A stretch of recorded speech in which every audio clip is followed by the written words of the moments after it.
Ustaz, sahkah solat jika takbir, membaca Fatihah dan tahiyat akhir serta salam dengan suara angin berbisik? Baik. Berbisik, macam mana bisik dia?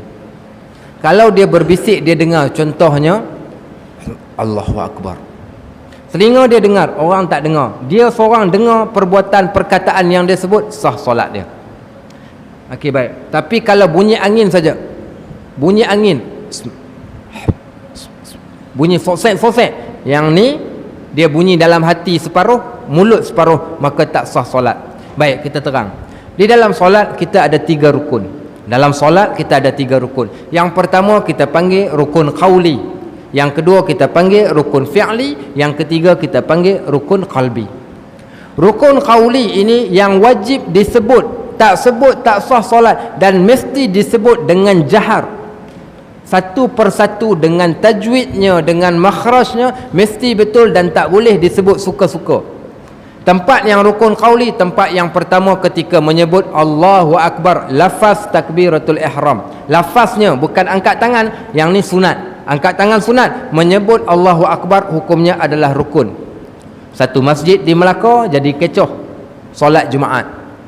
Selesai solat Jumaat, tiba-tiba ada orang iqamat solat dekat belakang, Allahu Akbar, asyhadu an la ilaha illallah. Tiba-tiba 20 orang, 30 orang bangun solat zuhur 4 rakaat. Datang Jumaat sekali lagi, jadi macam tu balik. Akhirnya orang pelik, orang tanya kenapa? Orang yang mengimamkan solat zuhur 4 rakaat, bila ditanya, dia kata solat Jumaat kami tak sah pada hari ni. Pasal apa jadi tak sah? Sebab tu imam. Apa yang Tok Imam buat? Tok Imam ketika takbiratul ihram tak dengar sebutan takbiratul ihramnya, kami hanya mendengar Allah Akbar, tak ada. Betul, tak sah solat. Bila tak sah solat imam, maka sama juga dengan makmum. Sekiranya makmum mengetahui, makmum tak sah juga batal solat. Tapi kalau makmum tidak mengetahui, maka imam menanggung makmum tu tadi. Tak pasal-pasal.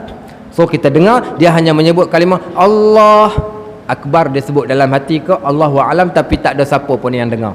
Tak boleh, sebab dia rukun qauli pada lafaz Allahu Akbar. Tu yang pertama.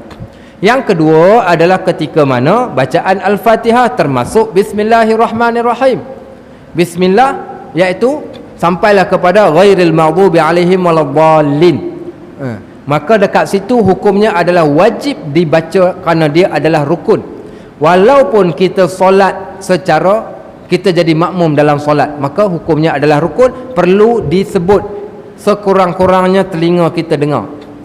Kalau dah sampai satu saf dengar, dia boleh jadi makruh, boleh jadi batal solat kita pula kalau mengganggu orang yang lain.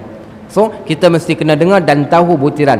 Yang ketiga, ketika mana membaca tahiyat. Ketika membaca tahiyat kat mana? Iaitu tahiyat dan lafaz Allahumma salli ala sayyidina Muhammad, yang tu mesti disebut dengan jelas. At-tahiyyatul mubarakatus salawatut tayyibatu lillah. Assalamu alayka ayyuhan nabi wa rahmatullahi wa barakatuh. Assalamu alayna wa ala ibadillahis salihin. Sampai ke Allahumma salli ala sayyidina Muhammad wa ala ali sayyidina Muhammad. Kat situ rukun yang wajib disebut satu persatu. Tak boleh sebut bunyi angin sahaja. Baik, dan yang terakhir adalah salam yang sebelah kanan. Salam yang pertama, Assalamualaikum warahmatullahi. Ucapan salam tak toleh pun tak apa, ucapan salam itu adalah rukun. Dia tak sebut rukun tu kalau bunyi angin ataupun tak sebut langsung, tak sah solat dia, dan solat dia batal, dia perlu diulang balik solat.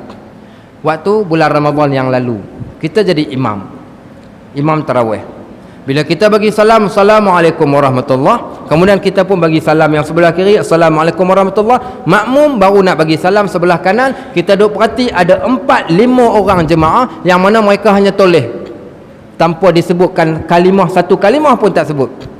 Waktu tazkirah, saya bangun berdiri, saya kata, tuan-tuan minta maaf, siapa-siapa walaupun dia jadi makmum, wajib juga bagi dia untuk menyebut Assalamualaikum warahmatullahi, sekurang-kurangnya salam pada sebelah kanan tadi dia mesti kena sebut, kerana salam itu masuk di dalam bab rukun qauli. Kerana kata Nabi SAW, as-salatu muftatahun bitakbir wa muhtatamun bitaslim. Adapun solat itu dimulakan dengan takbiratul ihram, ucapan Allahu Akbar, dan berakhir dengan ucapan Assalamualaikum warahmatullahi. Maka itu sekurang-kurangnya, yang tu rukun qauli.